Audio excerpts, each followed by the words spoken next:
Hello and welcome everyone, welcome to Adda 24/7 humanities. मैं परीक्षित आप सभी का स्वागत करता हूं आपके अपने प्लेटफॉर्म अड्डा 24/7 ह्यूमैनिटीज़ पे।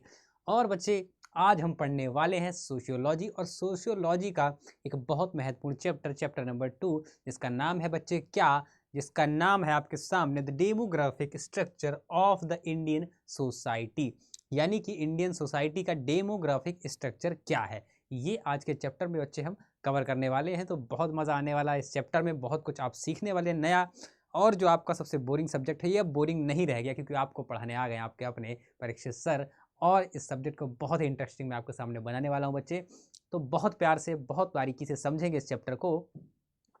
तो बच्चे, इस चैप्टर को समझने के लिए सबसे पहले आपको जानना होगा कि इस चैप्टर का जो नाम है क्या है, उसका मीनिंग। तो आपके चैप्टर का नाम क्या है बच्चे? नाम है आपके चैप्टर का डेमोग्राफिक स्ट्रक्चर। तो थोड़ा सा समझते हैं बच्चे, क्या है डेमोग्राफिक स्ट्रक्चर। तो डेमोग्राफिक क्या नाम है बच्चे? डेमोग्राफिक सॉरी डेमोग्राफिक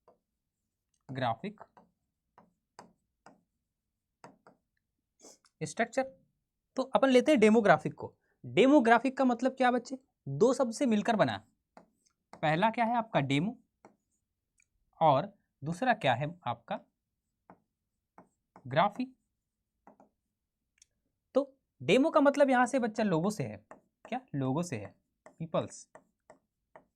किनसे है? लोगों से है।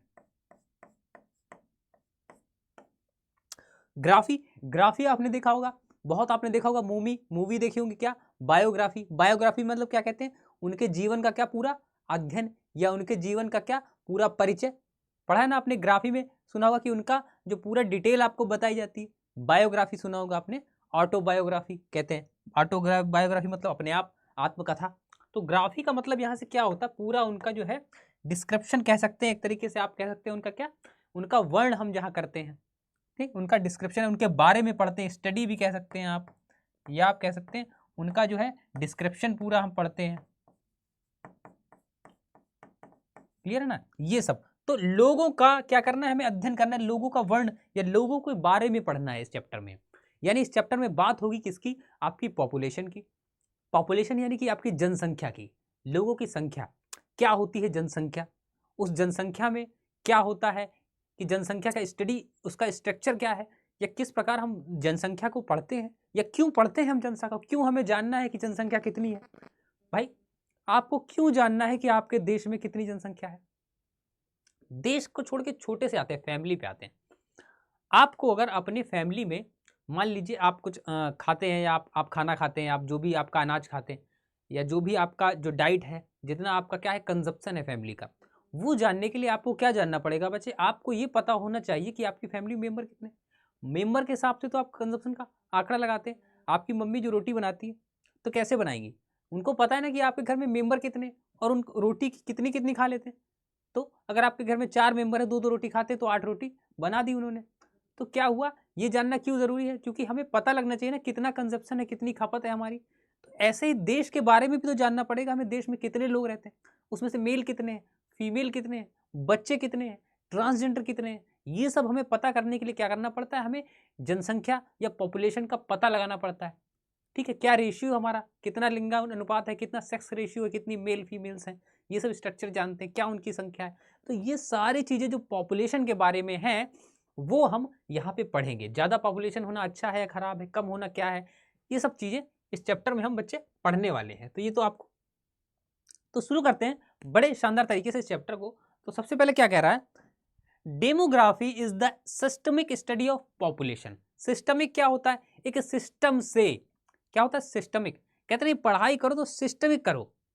ये नहीं कि आज आपने 1 घंटा कुछ हिस्ट्री पढ़ ली, कल आपने कुछ नहीं पढ़ा, फिर परसों आप जाके आपने 2 घंटा 5 घंटा ज्योग्राफी एक साथ पढ़ ली, फिर आप सो गए, फिर आपने 1 हफ्ते बाद पढ़ा।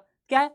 सिस्टमिक नहीं है। आपको एग्जाम क्वालिफाई करने के लिए क्या चाहिए होता है बच्चे? एक सिस्टमिक स्टडी चाहिए होती है। अभी मैं सोशियोलॉजी पढ़ाने आया हूँ, अभी मैं सीधे 5th चैप्टर पढ़ाने लगूँ, फिर 5th चैप्टर बंद कर दूँ, फिर कल जब मैं आऊँ तो आपको एकदम से 1st चैप्टर पढ़ाने लगूँ, आपको इंट्रोडक्शन ही ना दूँ सोशियोलॉजी का, आपको सीधे दूसरी वाली बुक पढ़ाने लगूँ, या तो ये क्या होगा? कहेंगे सर आप सिस्टम से नहीं चलते। सर कैसे हैं आप बताओ? आप सिस्टम से नहीं चलते।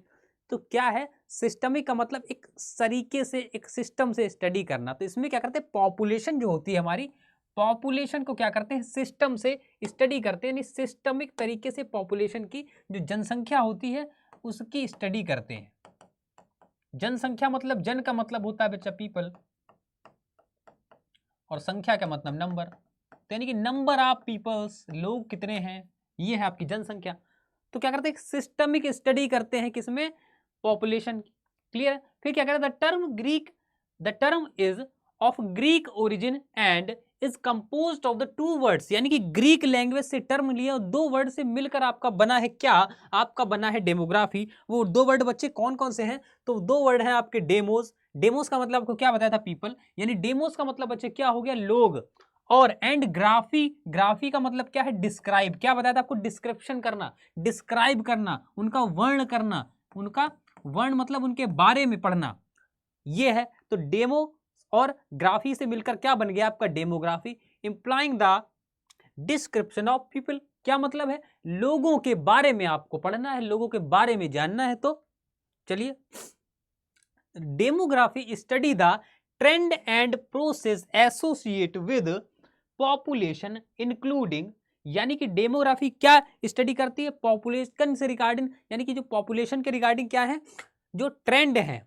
क्या है, जो ट्रेंड है, उन ट्रेंड और जो प्रोसेस है, यानी पॉपुलेशन में जो प्रोसेस है और जो ट्रेंड है उनका क्या करते हैं, स्टडी करते हैं हम। और इंक्लूडिंग क्या क्या, चेंज इन पॉपुलेशन साइज, यानी पॉपुलेशन के साइज में, यानी पॉपुलेशन के साइज में चेंज हो रहा है, कैसे बढ़ रही है कि कम हो रही है कि क्या हो रहा है, तो ये चेंजेस के बारे में पढ़ते हैं। पॉपुलेशन गड़ी क्या घटी क्यों करते हैं, ताकि हमें पता लग सके कि पॉपुलेशन बढ़ रही है कि घट रही है, उसी हिसाब से हमें कंजप्शन भी तो चाहिए लोगों का। भाई पॉपुलेशन बढ़ रही तो हमें ये भी तो सोचना है उनको अनाज कैसे मिलेगा, तभी तो अब पता ही नहीं। सोचिए कि अगर जनसंख्या ना आपको पता चले, या जो है आपकी जनगणना ना की जाए, पॉपुलेशन आपको ना पता चले, तो हमें पता ही नहीं कितनी खपत है। अब अचानक से पॉपुलेशन बढ़ गई, अनाज की कमी हो गई, फिर जैसे अकाल आया था पहले, फिर अकाल आ जाए एकदम अकाल, क्योंकि हमें तो पता ही नहीं था कितने लोग हो गए। अचानक से आपके परिवार में 10 लोग हो जाएं और आपके पास खाना कितने हैं, 5 लोगों का, तो 5 लोग क्या होंगे, भूखे रहेंगे। तो इसके लिए आपका उपाय क्या है, तो आपको पता रहना चाहिए कि आपके परिवार में कितने लोग हैं, है ना। तो वही देश के बारे में पता लगाने कि पॉपुलेशन के साइज क्या है, चेंज हो तो नहीं रहा है, बढ़ रहा है, घट रहा है। पैटर्न ऑफ बर्थ, जन्म का पैटर्न क्या है, किस तरह से जन्म हो रहे हैं, क्या दर है उनकी, यानी पर सेकंड कितने बच्चे पैदा हो रहे हैं, पर मिनट कितने हो रहे हैं, किस हिसाब से जो है बढ़ रही है, यानी ग्रोथ रेट। भाई आप देखते हैं, आप ग्रोथ रेट देखते हैं, उससे अंदाजा लगाते हैं। जैसे आप देखते हैं, मान लीजिए आपने कोई चैनल, आप बात करते हैं, सुबह टेक्नोलॉजी का समय है, तो आपके उदाहरण भी बहुत टेक्निकल लेने पड़ेंगे। मान लीजिए आपने बच्चे इंस्टाग्राम अकाउंट बनाया अपना, तो इंस्टाग्राम अकाउंट जो आपने बनाया, तो एक फॉलोवर से शुरू किया आपने, तो आप देख रहे हैं कि आपके एक वीक में क्या होता है, एक दिन का ले लेते हैं, एक दिन में आपके 2 फॉलोवर बढ़ जाते हैं, फिर अगले दिन 3 बढ़ जाते हैं, फिर 2 बढ़ जाते हैं, फिर कभी 5 बढ़ जाते हैं या 6 बढ़ जाते हैं, फिर पूरे हफ्ते क्या करेंगे, आप सबको उनका एक एवरेज निकाल लेंगे कि कभी 2, कभी 3, कभी 5, से एक एवरेज में हम मान लेंगे कि हमारे 4 या 3 सब्सक्राइबर डेली का एक एवरेज है, डेली हमारे 3 सब्सक्राइबर बढ़ जाते हैं। तो इससे क्या पता चले, आपको ग्रोथ का अंदाजा लगता रहे कि हाँ डेली 3 बढ़ रहे हैं, तो इसका मतलब महीने में कितने बढ़ जाएंगे, महीने में हमारे बढ़ जाएंगे, डेली 3 बढ़ रहे हैं, तो इसका मतलब 10 दिन में कितने बढ़ जाएंगे, 10 दिन में 30, यानी महीने में 90 बढ़ जाएंगे। तो एक अंदाजा लगाते हैं ना आप, तो वही क्या होता है, पैटर्न क्या है बर्थ का, ये पता लगाते हैं। डेथ का पैटर्न क्या है, यानी आप ये देखते हैं कि बढ़ रहे हैं लेकिन घट भी रहे हैं सब्सक्राइबर हमारे फॉलोवर घट भी रहे हैं, 3 बढ़ते हैं तो एक कम हो जाता है, तो इसका अंदाजा लगता है, एक कम होता है तो महीने में हमारे 30 कम हो जाएंगे। तो क्या डेथ का भी अंदाजा लगाते हैं। And migration and the structure and composition of the population, यानी पॉपुलेशन का स्ट्रक्चर और कंपोजिशन क्या है। कंपोजिशन का मतलब क्या होता है, किन लोगों से या किन चीजों से मिलकर बना है, वो होता है कंपोजिशन। जैसे चाय का कंपोजिशन क्या है, चाय कैसे बनी है आपकी, चाय अगर पीते हैं तो चाय में क्या डाला, पानी डाला, दूध डाला, चीनी डाली, चाय पत्ती डाली, मन हुआ तो अदरक भी डाली, तो ये क्या है, सब कंपोनेंट है, इन कंपोनेंट से मिलकर क्या बन गया फिर चाय।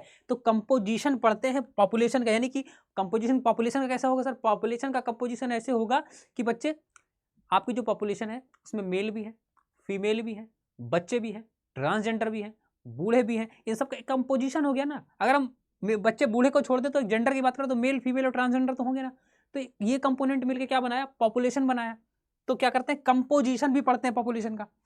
सच as the relative proportion of women, men and different age group. क्या करते हैं, कितने विमेन है, मेन कितने हैं, और डिफरेंट एज ग्रुप के कितने कितने लोग हैं, ये क्या किया हमने, एक पैटर्न या पॉपुलेशन का स्ट्रक्चर ऐसे पता करते हैं। आगे बात करें अगर, there are different varieties of demography, यानी डेमोग्राफी की क्या होती है बच्चे, डिफरेंट डिफरेंट वेराइटी होती है, प्रकार होते हैं।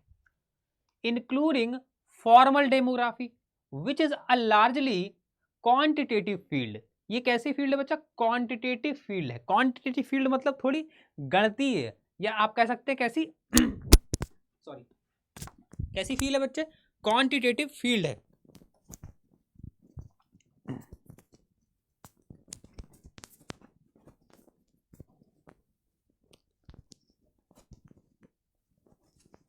हेलो हेलो, हाँ, तो कैसी फील्ड है बच्चे, क्वांटिटेटिव, यानी कि इसमें क्या करें, गिनतियों के आधार पर।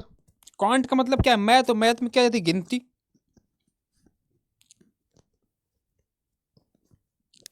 ओके, तो एंड सोशल डेमोग्राफी क्या होती है, सोशल डेमोग्राफी भी है, सामाजिक, which focus on the social, economic और पॉलिटिकल एस्पेक्ट ऑफ पॉपुलेशन। यानी कि पॉपुलेशन क्या, सामाजिक और पॉलिटिकल यानी कि राजनीतिक एक्सपेक्ट पे भी क्या करती है, विचार। तो पॉपुलेशन का जो ये एंगल है पॉपुलेशन का, क्या एक आपका क्वांटिटेटिव एंगल है, एक क्या है आपका राजनीति या पॉलिटिक्स वाला एंगल है। क्लियर ना, तो ये सारे क्या है आपके सोसाइटी के क्या है एंगल हैं, सामाजिक, आर्थिक या राजनीतिक पक्ष, क्या कह सकते हैं पॉइंट ऑफ व्यू पे क्या करती है, विचार करती है। फिर क्या कहेंगे, all demographic studies are based on process of counting और इनुमरेशन। क्या है, सारी जो आप कहेंगे कि ऑल डेमोग्राफिक स्टडी, सारी जो क्या है डेमोग्राफिक स्टडी हैं वो किस पे डिपेंड करती है बच्चा, काउंटिंग पे, और क्या करती हैं अलग अलग इनुमरेशन पे डिपेंड करती है, सच एज द सेंसस और द सर्वे। यानी किस पे, सेंसस और सर्वे पे। क्लियर है, which involve the systemic collection of data on the people residing within a specific territory. यानी कि क्या करते हैं, डेटा कलेक्ट करते हैं, सारी सब प्रकार की जो पॉपुलेशन है उनका अलग अलग क्या करते हैं, डेटा कलेक्ट करना, इसमें डेटा कलेक्ट किया जाता है अलग अलग, यानी कि जो भी अलग अलग सिस्टमिक या अलग अलग तरीके के जो पाए जा रहे हैं, जैसे अलग अलग टेरिटरी जो पाई जा रही हैं उनका क्या करना, उनको इकट्ठा करके उनका एक आंकड़ा है, उनका एक डेटा तैयार करना। पॉपुलेशन में क्या करते हैं हम, सब चीज का क्या करते हैं, एक डेटा तैयार करते हैं। क्लियर है, demography is a field that is of special importance to sociology. यानी डेमोग्राफी क्या है, एक डेमोग्राफी क्या है, एक फील्ड है जो क्या है सोशियोलॉजी में इंपॉर्टेंट क्या करती है, स्पेशल इंपॉर्टेंस, यानी कि एक बहुत महत्वपूर्ण भूमिका निभाती है। क्या निभाती है, स्पेशल इंपॉर्टेंस आपकी निभाती है। In fact the emergence of sociology and its successful establishment as an academic discipline on a lot to demography. यानी कि आप कह सकते हैं कि जो सोशियोलॉजी जो है उसका एक उदय जो हुआ, उसका जो वो हुआ, उसमें बहुत मेन जो आपका रोल है वो किसका, पॉपुलेशन का। यानी कि सोशियोलॉजी सब्जेक्ट में जो पॉपुलेशन है वो एक बहुत महत्वपूर्ण रोल निभाती है। क्या निभाती है, जो एकेडमिक में आया सोशियोलॉजी सब्जेक्ट के रूप में आपने पढ़ा, उसमें पॉपुलेशन ने क्या किया, बहुत महत्वपूर्ण क्या किया, रोल निभाया, आपका बहुत इंपॉर्टेंस इसकी थी। Two different process happened to take place at रफली the same time in Europe. क्या हुआ, यूरोप में क्या हुआ, बात करें अगर during the letter half of the 18th century. यानी कि क्या हुआ, 18वीं शताब्दी में क्या हुआ, यूरोप के दो विभिन्न प्रक्रियाएं लगभग साथ साथ घटित हुई। यानी दो प्रोसेस क्या हुई, एक साथ यूरोप की घटित हुई। क्या हुई sir, the formation of national stages as the principal form of political organisation and the beginning of the modern science of statics. यानी कि क्या हुआ, राजनीतिक संगठन के जो थे प्रमुख रूप में राष्ट्रीय राज्यों की स्थापना, और दूसरे आंकड़ों में क्या हुआ, आधुनिक विज्ञान या सांख्यिकी की शुरुआत हुई। क्या हुई, आधुनिक स्टेटिक्स की, मॉडर्न स्टेटिक्स की शुरुआत हुई। The modern state had begun to expand its role. The modern states had begun to expand its role and function. It had, for instance, begun to take an active interest in the development of early form of public health management policies and maintain of law and order economic policies relating to agriculture industry, taxation and revenue generation and the governance of cities. यानी कि क्या हुआ बच्चे, जन स्वास्थ्य या जन प्रबंध में क्या हुआ, विकास हुआ, कानून व्यवस्था अनुपालन हुई, क्या हुआ, एग्रीकल्चर जो है, एग्रीकल्चर इंडस्ट्री जो है उसमें भी क्या हुआ, उसमें भी डेवलपमेंट आया। क्लियर है। और क्या हुआ बच्चे, और जो सिटीज थी ना, जो नगर थे, उनकी शासन व्यवस्था में भी क्या आया, सुधार आया। उनकी जो गवर्निंग बॉडी थी उसमें भी क्या आया, सुधार आया। और लोगों ने क्या किया, उसमें इंटरेस्ट लेना शुरू किया। यानी लोगों ने जो है इसमें जो शासन थे या जो गवर्निंग बॉडी थी इनमें भी इंटरेस्ट लेना लोगों ने शुरू किया। सोशोलॉजी सब्जेक्ट जो था एग्जिस्टेंस में आ गया था, तो लोगों ने तरह तरह की चीज़ों से एग्रीकल्चर इंडस्ट्री में लोगों ने इंटरेस्ट लेना शुरू किया। एग्रीकल्चर में नई नई इंडस्ट्री डेवलप हुई, उद्योग डेवलप हुए। जैसे क्या किया उन्होंने, ये डेवलप किया कि एग्रीकल्चर से भी क्या कर सकते हैं, इकोनॉमी को बढ़ाया जा सकता है। यानी आप कॉमर्शियल रूप से जो है बिजनेस के तौर पे एग्रीकल्चर को लोग अपनाने लगे, सिर्फ मतलब खाने पीने की खेती के लिए, फिर वो बिजनेस के तौर पे उसमें क्या इनोवेशन आ गया। ठीक है, तो इस तरह से लोगों ने क्या किया, इंटरेस्ट लेना शुरू किया। This new and constantly expanding sphere of state activity require the systemic and regular collection of social statistics or quantitative data on various aspects of the population and economy. क्या हुआ, जो नए नए क्या थे, नए नए काम थे, नए नए कार्य थे, वो राज्यों के क्या हुए, राज्यों के नए नए कुछ रूल्स थे या नए नए क्या थे, काम थे, वो नए नए एरियाज थे, वो क्या हुए, लगातार डेवलप होते रहे। क्या हुआ, लगातार डेवलप होते रहे।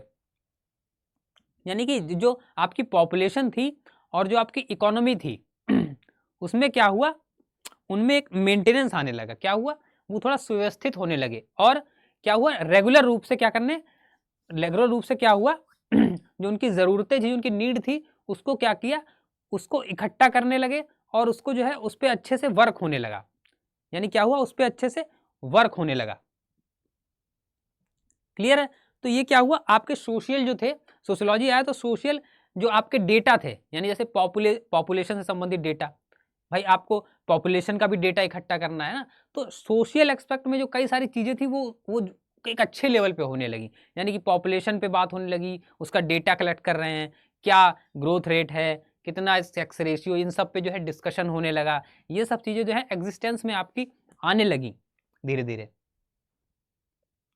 फिर क्या हुआ, the American census of 1790s was probably the first modern census.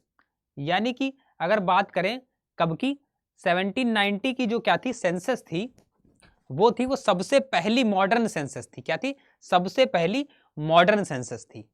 And the practice was soon taken up in Europe as well in the early 18s। यानी कि क्या हुआ था बच्चे, पहली मॉडर्न तो ये थी प्रैक्टिस, उससे पहले क्या हुआ था, उससे पहले आपका सबसे पहले यूरोप में, कहाँ, यूरोप में जो था 19th सेंचुरी में क्या हुआ था, इसको अपनाया गया था। शुरुआत में क्या अपनाया गया था, तो in between 80, 87 to 72 and regular then 10 year और decimal census have been conduct since 1881। यानी कि क्या हुआ, 1867 से यानी 67 से 72 के बीच क्या हुआ, सेंसस का होना प्रारंभ हुआ। फिर 81 से क्या हुआ, हर 10 साल में, 81 से क्या हुआ, हर 10 साल में जो होता था आपका पॉपुलेशन जो है उसकी काउंटिंग जो थी, यानी सेंसस जो थी हर 10 साल में फिर होना शुरू हो गया। कब, हर 10 साल में शुरू होना शुरुआत हो गई। तब से क्या हुआ, रेगुलर रूप से क्या हुआ, आपकी जो है पॉपुलेशन का जो सेंसस है, यानी कि जो पॉपुलेशन की काउंटिंग है, वो आपकी रेगुलर तरीके से हर 10 साल में होने लगी। क्लियर है। फिर क्या हुआ, independent India continued the practice यानी कि जो आज़ाद हमारा भारत हुआ था उसके बाद क्या हो, इस प्रैक्टिस को कंटिन्यू करते रहे। And 7 decennial census have been conducted since 1951। क्या हुआ बच्चे, 1951 में क्या हुआ, क्योंकि इंडिपेंडेंस के बाद क्या हुआ, ये प्रोसेस जो थी हमारी कंटिन्यू चलती रही। कहाँ चलती रही, कंटिन्यू आपकी चलती रही। किसी की जो पॉपुलेशन को क्या था, नंबर ऑफ पॉपुलेशन चेक करना या सेंसस जिसको कहते हैं, ये आपकी कंटिन्यूअसली क्या हुआ, शुरू हो गई। क्लियर है। फिर क्या हुआ, अभी जो आपकी लास्ट मोस्ट रिसेंट जो आपकी जो हुई है सेंसस, वो कब हुई आपकी 2021 में हुई। इसके बाद इसलिए नहीं हो पाई क्योंकि बच्चे कोरोना काल चल रहा था, इसलिए जो है नहीं हो पाई। The Indian census is the largest such exercise in the world since China which has a slightly larger population does not conduct regular census. यानी कि आप क्या समझे कि भारत जो है सेकेंड नंबर पे, यानी इंडिया जो था पॉपुलेशन में सेकंड नंबर पे आ गया, किसके बाद, चाइना के बाद। अभी तो खैर भारत फर्स्ट नंबर पे है, लेकिन आपके सिलेबस में क्या बता रहा है, आपके सिलेबस में बता रहा है कि जो वो है आपका चाइना है वो फर्स्ट नंबर पे, और इंडिया क्या था आपका, इंडिया आपका सेकंड नंबर पे था। क्लियर है। हालांकि चाइना में क्या होता है, इसमें क्या कह रहा है, चाइना में रेगुलर जो है सेंसस नहीं होता है, यानी चाइना में रेगुलर जो है जनगणना नहीं होती। उसके हिसाब से इंडिया आपका सेकंड नंबर पे और चाइना फर्स्ट नंबर पे था, किसमें, पॉपुलेशन में। लेकिन अब तो आपका भारत आ गया है फिलहाल। डेमोग्राफिक डेटा आर, भारत ने क्या अचीव किया, भारत ने पॉपुलेशन अचीव की फर्स्ट नंबर पे, भारत टॉप पे, रैंक 1 भारत का पॉपुलेशन में। Demographic data are important for the planning and implementation of state policies. यानी कि डेमोग्राफिक जो डेटा है वो आपका प्लानिंग के लिए और स्टेट में जो पॉलिसीज लानी है। वही हम कह रहे थे ना आपसे कि आपके घर में क्या क्या चीजें होनी है, इनोवेशन है, क्या खर्चे होने हैं, ये कैसे पता चलेगा, ये आपका ऐसे पता चलेगा कि आपके परिवार में लोग कितने हैं। जब आपको ये पता होगा कि आपके फैमिली में लोग कितने हैं, तभी तो आप खर्चे का अंदाजा लगा पाओगे कि हाँ हमारा इन्वेस्ट या हमारा एक्सपेंसेस क्या होने वाले हैं फैमिली में। तो इसीलिए जो स्टेट की पॉलिसीज हैं उनको रेगुलेट करने के लिए या उन सबको शुरू करने के लिए हमें क्या पता होना चाहिए, हमें पता होना चाहिए कि हमारे जो स्टेट है, हमारा जो कंट्री है, उसमें संख्या क्या है। तो पॉपुलेशन यहाँ पे बहुत महत्वपूर्ण क्या रोल निभाती है आपकी। स्पेशली क्या कह रहा है, specially those for economic development and general public welfare. यानी कि आदमी के क्या इकोनॉमिक डेवलपमेंट के लिए और जनरल पब्लिक वेलफेयर के लिए, लोगों की क्या अच्छाई के लिए, लोगों के वेलफेयर के लिए क्या है, ये पॉपुलेशन जो है बहुत महत्वपूर्ण भूमिका लगाती है, क्या बहुत जरूरी है। But when they first emerged, social statistics also provided a strong justification for the new discipline of sociology. Aggregate statistics or the numerical characteristics that refer to a large collective consisting of millions of people offer a concrete and strong argument for the existence of social phenomena. क्या हुआ बच्चे, समाजशास्त्र जो sociology आपका है जैसे ही introduce हुआ क्या एक नए सब्जेक्ट के लोगों में, तो लाखों जो कम्युनिटी थे, लाखों जो समुदाय थे, लाखों लोग थे, उन्होंने क्या हुआ इकट्ठा होकर एक विशाल क्या हुआ आंकड़ा जो है प्राप्त किया, और क्या किया, एक मजबूत जो है आपका तर्क प्रस्तुत किया, मजबूत जो है एक तर्क अपना अपना जो है एक तरीके से पॉइंट ऑफ व्यू है सामने जो है प्रस्तुत किया। क्या किया, क्लियर है। आगे, even though country level or state level statistics like the number of death per 1000 population or the death rate are made up by aggregating or adding up individual death, the death rate itself is a social phenomena and just must be explained at the social level। यानी उन्होंने क्या कहा कि जो प्रति 1000 की जो जनसंख्या के पीछे जो क्या है डेथ आपका रेट है, यानी कि जो मर रहे हैं उस हिसाब से जो मृत्यु का रेट है वो क्या अलग अलग जो व्यक्ति हैं उनकी मृत्यु के आंकड़े को जोड़कर तैयार किए गए। क्लियर है। तो लेकिन मृत्यु दर जो है वो अपने आप में क्या है, सोशल फिनोमिना है। क्या सोशल फिनोमिना है, तो उसको जो है उसका क्लियरिफिकेशन जो है वो सोशल स्तर पे होना चाहिए। यानी कि जो डेथ रेट है वो एक सामाजिक मुद्दा है, वो सोशल फिनोमेना है। तो वो कह रहे थे उसकी क्लेरिफिकेशन भी सोशल लेवल पे होना चाहिए, वो एक इंडिविजुअल लेवल पे नहीं होना चाहिए, क्योंकि जो डेथ हुई है उसके पीछे के जो मामले हैं, यानी उसका जो कारण है, क्लियर है, मृत्यु का जो रीजन है वो अलग अलग लोगों का अलग अलग हो सकता है, लेकिन जो उसका रेशियो है वो तो क्या है, एक नेचुरल यानी कि एक सोशल घटना है ना, सोशल फिनोमिना है, तो उसका जो है जस्टिफिकेशन होना चाहिए। क्लियर है भाई, लोगों को पता होना चाहिए कि उसका रीजन क्या हो रहा है या उसके पीछे का क्या कारण है। क्लियर है, तो ये सब था। फिर क्या था, तो एमिल जो थे, एमिल दुर्खाइम, एमिल दुर्खाइम थे, फेमस जो थे, क्या थे आपके फेमस जो थे अध्ययन करने वाले थे। इन्होंने क्या हुआ, बहुत सारे देशों जो थे, बहुत सारे देशों के सुसाइड जो हुए थे मामले, उनके बारे में क्या किया, स्टडी किया। यानी बहुत सारे देशों के जो सुसाइड के थे उनके बारे में स्टडी किया, अलग अलग देशों में सुसाइड हो रहे थे, उन सुसाइड के बारे में क्या किया, उनकी जो रेशियो थे उनके बारे में स्टडी किया। क्या किया, स्टडी किया, और उसको अच्छे से क्या किया, एनालिसिस किया। क्या किया, एनालिसिस किया। यानी उन्होंने विभिन्न तरह तरह के देश जो थे उनमें जो डेथ हो रही थी उनके रेशियो को स्टडी किया और उसको एग्जाम्पल के तौर पर पेश किया कि जो अपनी सुसाइड की जो वो है, सुसाइड का जो रेशियो है, तो वो जो है उसके पीछे जो बैकग्राउंड में रीज़न है, वो उन्होंने कहा कि उनके सुसाइड के पीछे जो बैकग्राउंड में रीज़न है वो भले अलग अलग हो, लेकिन उनका जो है सोशल लेवल पे उनका जो क्लियरिफिकेशन करना वो ज़रूरी है। क्लियर है, सोशल लेवल पे, यानी कि भले ही पार्टिकुलर व्यक्ति के जो है उसकी जो सिचुएशन है सोसाइटी की वो अलग अलग हो सकती है, लेकिन ये जो मुद्दा है ये तो पूरा सामाजिक है, यानी पूरा समाज का मुद्दा है ना सुसाइड होना। हो सकता है उसकी कंडीशन अलग हो, किसी का कारण कुछ और, किसी का कारण कुछ और, लेकिन सुसाइड का मुद्दा पूरी सोसाइटी का है, तो उसको सोसाइटी के लेवल पे क्या करना चाहिए, हमें एक्सप्लेन करना चाहिए। ये इन्होंने क्या किया, बताया अपनी बात में। फिर क्या हुआ, some time a distinction is made between formal demography and a broader field of population studies. क्या बात कहा, यानी कभी कभी क्या होता है, कभी कभी क्या होता है, फॉर्मल डेमोग्राफी जो होती है तो उनको अलग अलग फील्ड पे यानी पॉपुलेशन के हिसाब से क्या किया जाता है, स्टडी करने के लिए जो जनसंख्या होती है, जनसंख्या अध्ययन के अधिक जो व्यापक क्षेत्र हैं उनके बीच क्या किया जाता है, अध्ययन किया जाता है।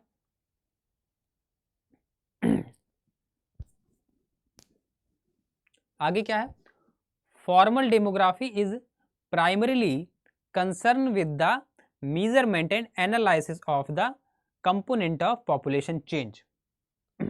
यानी कि क्या हुआ, जो जनसंख्या है उसमें जो चेंज होते हैं, जनसंख्या में जो चेंज होते हैं तो वो किससे, वो एनालिसिस और किससे, एनालिसिस आपका और मेजरमेंट से क्या रखते हैं, संबंध रखते हैं। यानी एनालिसिस और मेजरमेंट से संबंध रखते हैं, जो चेंजेस होते हैं, क्या होते हैं, चेंजेस होते हैं। It's focus is on quantitative and analysis for which is it has a highly development mathematical methodology suitable for forecasting population growth and changes in the composition of population। देखिए क्या मतलब हुआ, इसके लिए क्या हो, इसके लिए कोई मैथमेटिकल जो क्या हो, मैथमेटिकल कोई विधि हो या मेथड हो, क्या मैथमेटिकल मेथड हो, वो अपनाना चाहिए। किसके लिए, उसका जो है आप वृद्धि दर या जनसंख्या में जो बढ़ोतरी हो रही है या जो कमी आ रही है उसके लिए क्या मैथमेटिकल जो है मेथड को क्या किया जाए, अपनाया जाए। वृद्धि या उसमें जो चेंजेस हो रहे हैं, भाई कोई मैथमेटिकल मेथड आप अपनाएंगे, भाई उस मैथमेटिकल मेथड से मतलब क्या है, आप रेशियो निकालेंगे, आप किस हिसाब से चेंजेस हो रहे हैं देख रहे हैं, इससे क्या कर पाएंगे। अब मैंने क्या बताया था आपके फैमिली में, आपके मैंने बताया इंस्टाग्राम का उदाहरण बताया था आपको, आपके फॉलोवर बढ़ रहे हैं तो आपने क्या किया, आज 2 बढ़े, कल 4 बढ़े, तो आपने देखा 2 दिन में कितने बढ़े, तो 2 4 आपने जोड़ा, फिर उसे डिवाइड किया 2 से, तो आपने एवरेज निकाला कि मतलब मैं मान सकता हूं कि जो है मेरे पर डे के हिसाब से 3 फॉलोवर मैं मान सकता हूं। तो क्या किया आपने, मैथमेटिकल का यूज किया ना। तो ऐसे ही कहा गया कि मैथमेटिक्स का यूज करना पड़ेगा ताकि जो है फोरकास्टिंग की जा सके, ताकि आज जो डेथ रेट है या जो आपकी जन्म या बर्थ रेट है उसको मैथमेटिकल ऑपरेशन लगाएंगे तभी तो हम आगे गेस कर पाएंगे ना, फोरकास्टिंग कर पाएंगे कि आगे क्या होगा। जैसे आपने फॉलोवर की फोरकास्टिंग कैसे की कि आज 2 फॉलोवर बढ़े, कल 4 बढ़े, तो आपने अंदाजा लगाया दोनों का एवरेज निकाल के कि हाँ 3 मैं मान सकता हूँ, दिन में 3 बढ़ते तो महीने मेरे 30 बढ़ जाएंगे, ऐसे करके फोरकास्टिंग की ना आपने कि हाँ मेरे महीने में 30 बढ़ जाएंगे, फिर उसके बाद क्या होगा सर, उसके बाद मेरे 90 हो जाएंगे। ओहो, तो ये क्या फोरकास्टिंग, तो फोरकास्टिंग करने के लिए क्या मैथमेटिकल आपको ऑपरेशन की जरूरत हुई कि नहीं बच्चे? क्लियर है ना, मजा आ रहा ना? तो फिर क्या हुआ तो आपने क्या क्या मैथमेटिक्स का यूज किया उसके लिए, क्योंकि उसकी आप फोरकास्टिंग करनी थी आपको। फिर क्या हुआ, पॉपुलेशन स्टडीज और social demography on the other hand inquiries into the wider cases and consequence of population structure and change. Social demographers believe that social process and structure regulate demographic process. Like sociologists, they seek to trace the social region that account for population trend. अब देखिए, अब सीधे मुद्दे पे आते हैं, ये तो बात हो गई आपकी। अब बात करते हैं हम आपका जो वो है क्या है बच्चे, आपकी जो इसमें जो आपका कंसेप्ट और दिया है, क्या कंसेप्ट दिया है, some theories and concept demography in demography. तो यानी कुछ कंसेप्ट और थ्योरी दी है आपके चैप्टर में। तो हमने ऊपर की बेसिक बात कर ली चैप्टर। अब मुद्दे पे आते हैं जहां से आपके क्वेश्चंस बनते हैं। तो अब बात करते हैं बच्चे कुछ कंसेप्ट और थ्योरी की। तो पहला जो आपकी थ्योरी या कंसेप्ट कह सकते हैं उसको, वो क्या है, the Malthusian theory of population growth. Clear है? तो माल्थ्यूजियन क्या थे, आपके एक साइंटिस्ट थे, या आपके सॉरी साइंटिस्ट क्या आप कह सकते हैं, एक सोशियोलॉजिस्ट थे। क्या थे बच्चे? सोशियोलॉजिस्ट। कौन थे आपके? माल्थूजियन थे। तो माल्थूजियन जो थे, इन्होंने बच्चा कैम्ब्रिज यूनिवर्सिटी से अपनी क्या करी थी, कैम्ब्रिज से अपनी क्या करी थी, अपनी पढ़ाई करी थी। और इनका जन्म जो है 1766 में हुआ था। कब हुआ था? 1766 में इनका जन्म हुआ था और 1834 में इनकी डेथ। ये कब से कब इनका जन्म हुआ था? 1766 में इनका जन्म हुआ और 1834 में 1766 से अगर बात करें, कहां से बच्चा? 1766 से और 1834 तक, 1766 टू 1834 आप लिख सकते हैं। ठीक है। और इन्होंने जो अपनी पढ़ाई थी ना बच्चे, वो कहां की थी? कैम्ब्रिज से की थी। कहां से? कैम्ब्रिज से की थी। स्टडी कहां से की थी?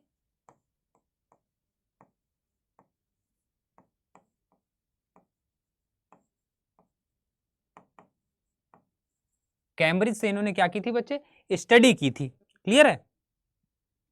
और इन्होंने ट्रेनिंग ली थी, पता क्या बनने की? इन्होंने चर्च के फादर बनने की ट्रेनिंग ली थी। किसकी? चर्च के फादर बनने की ट्रेनिंग ली थी। फिर क्या हुआ बच्चे? एक ईस्ट इंडिया कंपनी में कॉलेज में था, वहां ये क्या करते थे? हिस्ट्री और आपका पॉलिटिकल साइंस के प्रोफेसर हो गए। कहां हो गए? लंदन के पास क्या था? हैलीबरी था। कहां था? हैलीबरी था।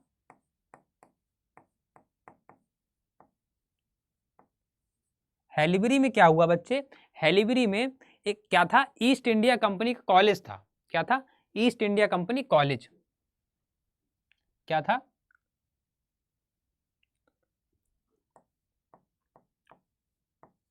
ईस्ट इंडिया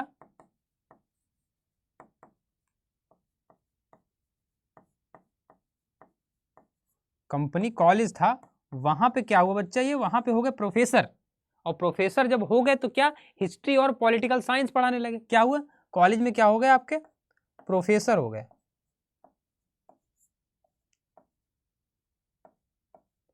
मतलब खाली फ्रेशर नहीं हुए, प्रोफेसर हो गए। कैसे? प्रो लेवल के फेसर हो गए। तो प्रोफेसर हो गए। क्या पढ़ाते थे आपके? हिस्ट्री, हिस्ट्री और पॉलिटिकल साइंस।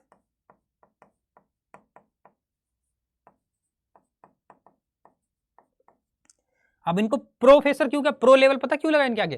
प्रो इसलिए थे बच्चा, थे सोशोलॉजिस्ट और पढ़ाते थे हिस्ट्री और पॉलिटिकल साइंस। तो प्रो तो है भैया, तभी तो प्रो लेवल के आदमी, तभी तो हिस्ट्री और पॉलिटिकल साइंस पढ़ा रहे हैं क्या? सोशोलॉजिस्ट हैं तो प्रोफेसर थे। कैसे? प्रोफेसर थे। ठीक है। क्या पढ़ाते थे? हिस्ट्री और आपका सोशोलॉजी के लिए इनका क्या हुआ? सिलेक्शन हुआ। क्लियर है? तो इस तरह का इनका इनके बारे में होगी थोड़ी बात। अब इन्होंने क्या दिया? एक माल्थ्यूजियन इनका नाम था, तो माल्थ्यूजियन थ्योरी इनके नाम पे दी गई। ठीक है। थॉमस रॉबर्ट माल्थस इनका नाम था। वैसे क्या था? थॉमस रॉबर्ट माल्थस इनका नाम था, अगर आप जाने तो। थॉमस रॉबर्ट माल्थस इनका नाम था, और इन्हीं के नाम पे क्या माल्थुसियन थ्योरी दी गई। तो आप सीधे समझिए माल्थुसियन थ्योरी में क्या था, इन्होंने क्या कहा, जो माल्थुसियन थ्योरी थी आपकी,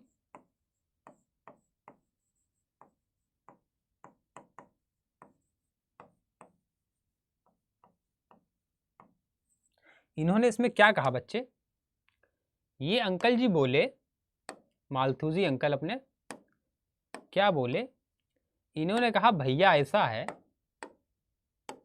कि जिस हिसाब से हमारी पॉपुलेशन जो बढ़ रही है, इन्होंने स्टडी किया तो बोले जिस हिसाब से हमारी जनसंख्या बढ़ रही है ना, उस हिसाब से बच्चा हमारा जो प्रोडक्शन नहीं हो रहा है। क्लियर है? यानी कि एक जो रेट होता है ना, एक जो रेट होता है ना, जिस हिसाब से हमारी जनसंख्या बढ़ती है, तो जनसंख्या तो हमारी ऐसे बढ़ रही है, कैसे? यानी कि जिस हिसाब से ये बोले क्या बोले, ये बोले जिस हिसाब से हमारी पॉपुलेशन बढ़ रही है,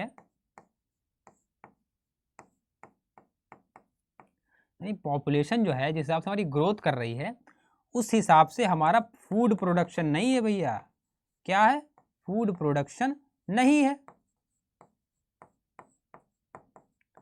फूड प्रोडक्शन हमारे हिसाब से नहीं है। क्या समझे? तो बोले कि अगर ऐसा ही बढ़ती रही पॉपुलेशन तो आने वाले समय में खाने को नहीं होगा भैया अपने पास, क्योंकि पॉपुलेशन बहुत तेजी से बढ़ रही। कैसे बढ़ रही है? पॉपुलेशन आपकी बढ़ रही है कि जैसे आज 2 हैं, कल 4 हो गए, उसके बाद 8 हो गए, फिर 16, 32। पॉपुलेशन तो आपकी ऐसे डबल होती जा रही, 2, 4, 8 गुना, 16 गुना, 32 गुना, पैसा डबल 21 दिन। डायलॉग सुना? तो वैसे, और फूड प्रोडक्शन हमारा कैसा है? फूड प्रोडक्शन हमारा हो रहा भैया 2, 4, 6, 8, 10, अरे तो 32 पहुंच गया था इतनी जल्दी। 1 2 3 4 5 बार में, 1 2 3 4 5 बार में 32 पहुंच गया था, ये तो 10 ही। तो खाने की संख्या, फूड प्रोडक्शन ऐसे हो रहा, पॉपुलेशन ऐसे हो रही, तो एक समय बाद आएगा भैया क्या होगा, भुखमरी हो जाएगी, खाने को मिलेगा नहीं, और क्या हो जाएगी, डेथ होने लगेंगी। डेथ रेट जो है वो क्या होगा, एक बार बढ़ने लगेगा जब ऐसे चलता रहा। भाई जब खाने को नहीं होगा, पॉपुलेशन बढ़ रही 16 32, यानी डबल होती जा रही है, और इसमें इंक्रीज हो रहा है ऐसे, तो फिर एक टाइम ऐसा आएगा कि हमारे पास क्या होगा, खाने के लाले पड़ जाएंगे, खाने के वांदे हो जाएंगे, अपने पास अपन को नहीं मिलेगा खाने को। तो यही इन्होंने बताया। Among the most famous theories of demography is the one associated with the English political economist Thomas Robert Malthus. यानी कि एक जो थ्योरीज है उनमें से बहुत महत्वपूर्ण जो थ्योरी है, वो उनमें से एक थ्योरी है माल्थस थ्योरी ऑफ पॉपुलेशन, जिसको कहा जाता है growth outline in his essay on population. यानी कि इनका एक एसे था growth outline, population growth outline. तो was rather pessimists one. He argued that human population tend to grow at much faster rate than the rate at which the means of human subsistence, especially food but also clothing and other agriculture based product can grow. Therefore humanity is condemned to live in poverty forever because the growth of agriculture production will always be overtaken by population growth. यानी कि इनका कहना था कि जो population growth है वो हमारी फूड प्रोडक्शन ग्रोथ को हमेशा ओवरटेक करके निकल जाती है। यानी कि फूड प्रोडक्शन इतनी तेजी से नहीं बढ़ रहा जितनी तेजी से पॉपुलेशन बढ़ रही है। क्या कहा बच्चे इन्होंने कहा कि फूड प्रोडक्शन जो है वो इतनी तेजी से नहीं बढ़ रहा है जितनी तेजी से आपकी क्या पॉपुलेशन बढ़ रही है।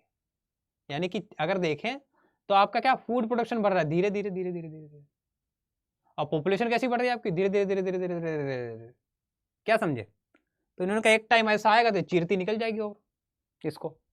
तो ये इन्होंने कंसेप्ट बताया। ओवरटेक करती किसको, हमारी जो पॉपुलेशन ग्रोथ है वो फूड ग्रोथ को ओवरटेक करके निकल जाती है, क्योंकि वो बहुत स्पीड से बढ़ रही है और ये बहुत धीमी गति से चल रहा है। तो ये इन्होंने बताया।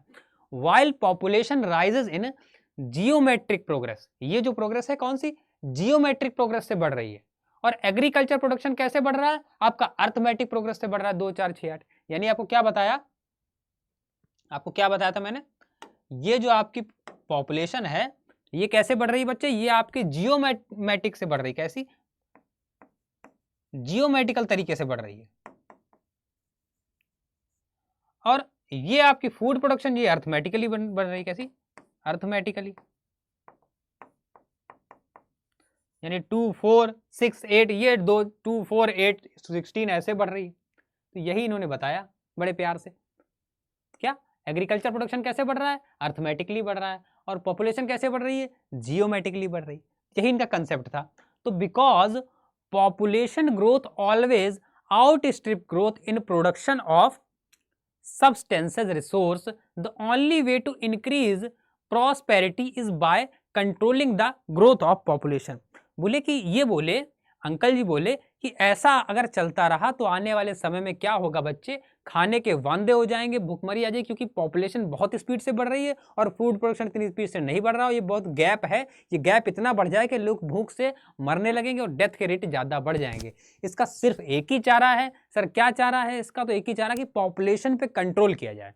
इन्होंने क्या कहा कि इसका एक ही चारा है भैया, पॉपुलेशन पे कंट्रोल कर लो, अभी मौका है, सुधर जाओ, ये बोला इन्होंने। तो unfortunately humanity has only a limit ability to voluntary reduce the growth of its population. यानी कि क्या हुआ, दुर्भाग्यवश क्या हुआ, मनुष्यों में जो अपनी जनसंख्या को अपने आप से घटाने का वो था, वो क्या सीमित था। क्लियर है? तो प्रिवेंशन चेक।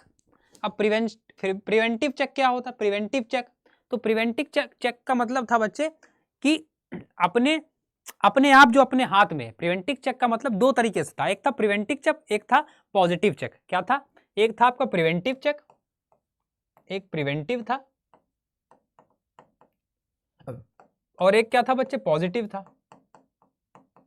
तो प्रिवेंटिव का मतलब था जो हम खुद से कर सकते हैं, पॉपुलेशन रोकने के लिए हम खुद से क्या कर सकते हैं भाई? इन्होंने कहा लेट शादी कराई जाए, शादी लेट होगी तो बच्चे लेट होंगे, ऐसा करके, या बच्चे सीमित कर दिए जाए, हम दो हमारे दो वाला सीन नहीं आपने सुना होगा बहुत।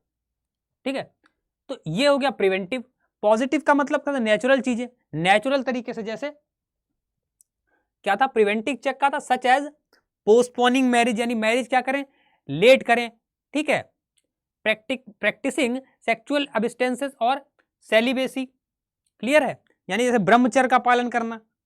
तो Malthus believe therefore that positive check to population growth in the form of famines and disease were inventable because they were nature's way of dealing with the imbalance between food supply and increasing population। इन्होंने क्या कहा कि natural way कैसा है सब control करने का? जैसे कोई बीमारी आ जाती है या कोई महामारी आ जाती है, जैसे आपने देखा होगा अभी कोरोना आ गया था, कितने लोग मारे गए कोरोना में।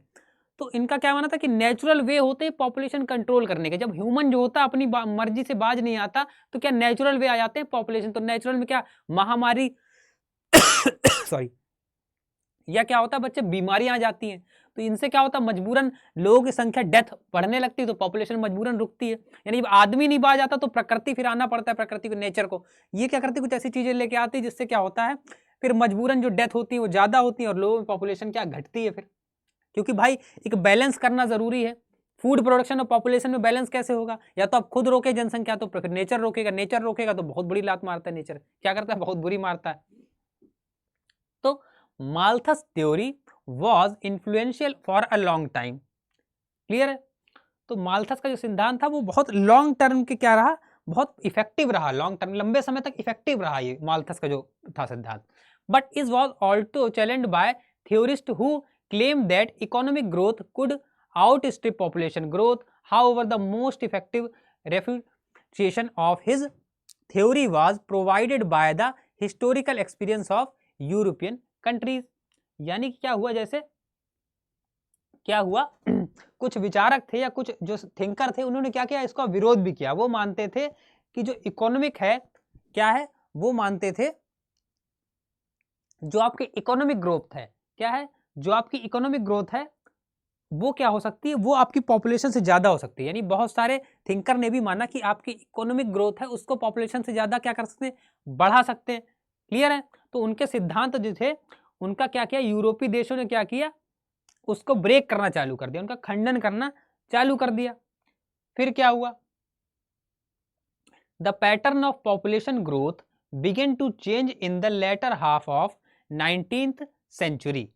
यानी कि बच्चे क्या हुआ, 19वीं शताब्दी के बाद क्या हुआ, जनसंख्या वृद्धि का जो एक स्ट्रक्चर था, स्वरूप था, वो बदलने लगा। क्लियर है।